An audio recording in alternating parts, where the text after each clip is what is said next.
Last night in college basketball, Mikayla Blake's bested Caitlin Clark's streak. Men's college basketball, women's college basketball. There's no shortage of college ball every night. Don't worry, we're here to help you figure out what you missed but shouldn't have. Here are all the best moments from last night in college basketball. Vanderbilt sets program records. Blake's passes Clark. Vanderbilt women's basketball has never posted a 16-0 record at home.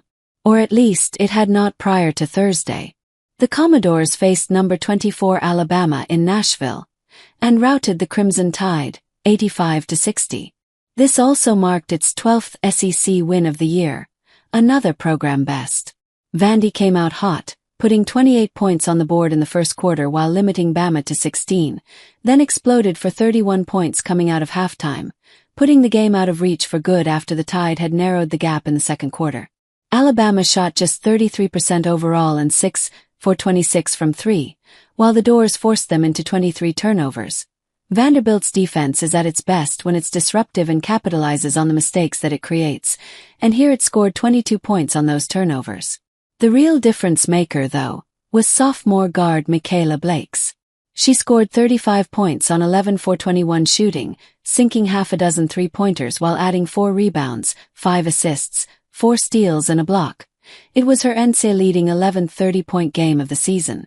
A massive performance that propelled Vanderbilt to victory, but also Blake's to a bit of history. As the broadcast noted, this was her 5th game in a row scoring at least 30 points against a top 25 team, passing Iowa legend Caitlin Clark's mark of 4 straight such games, which was the most of anyone since the 2021-2022 season. Given Clark is the all-time scoring leader in Division I college basketball, men's or women's. Besting any achievement of hers is both notable and exciting. On top of that, per Vanderbilt, Blake's is the first player to achieve that feat during the regular season this century, and the last to stretch the streak to 5 since a different Iowa player, Megan Gustafson, went 6 straight in 2018 to 2019. Blake's, though, is just that kind of scorer. Clark for her career had 30-plus points against top 25 teams 23 times in her career, far and away the most of anyone this decade. Blake's needs quite a few more of these to catch up, but she's also just a sophomore. She's got time to give it a shot. As is, Blake's is the scoring leader in Division I, at 26.9 per game, which is 3.6 more points than she averaged a year ago when she was named an AP third-team All-American. And Vanderbilt kept pace with Texas for the second place in the SEC with the dub. The Doors will close the regular season out on the road against Tennessee, which has lost 5 games in a row and is 2-8 in its last 10. Vanderbilt has the head-to-head tiebreaker against Texas, so its seeding destiny is in its hands. MSU upsets Purdue on the road. Number 13 Michigan State took on number 8 Purdue, and came away with about as close of a win as you can. After going up 72-64 with 4:11 left in the game following a layup from sophomore guard Jeremy Fears Jr., the Boilermakers responded with an 8-2 run over the next 2 minutes to narrow the lead to 74-72. That would be as close as Purdue would get, however. Spartans senior forward Jackson Kohler would hit a 9-foot jumper with 1:55 to go, and the Boilermakers would only score one more time the rest of the way. The lack of scoring, for both sides, wasn't for a lack of trying. Kohler missed consecutive 3-point attempts on Michigan State's next possession, getting a second chance thanks to an offensive rebound, and a block forced a turnover from a shot clock violation shortly after that. Purdue, though, could not capitalize on the misses, throwing up its own bricks and failing to keep Michigan State away from the rebounds again and again. When Purdue did get the ball back on a rebound with just 8 seconds left, the Boilermakers just could not get close enough to the basket, resulting in a 30-foot attempt from senior guard Braden Smith right before the clock struck 0. It didn't find home, and Michigan State held on for the road dub. This was a great win for the Spartans in multiple ways, as it moved them into a 3-way tie for second place in the Big Ten. The top 4 teams get a bye right to the quarterfinals of the huge 18-team conference tournament, and now Purdue is in 5th, still in line for a significant bye, but not quite as good. And with the Big Ten as deep and competitive as it has been this season, the fewer games that a team needs to win, the better.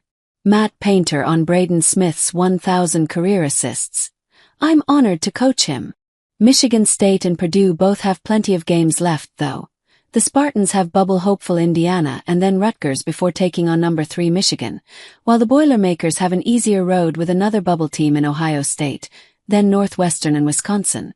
The difference in schedule makes it all the more important for Michigan State that it picked up this W. UConn just one win away. UConn took on Georgetown in Big East play and won handily, 84-52. That part probably should not be a surprise, given the Hoyas 13-15 on the season and 6-13 in conference play.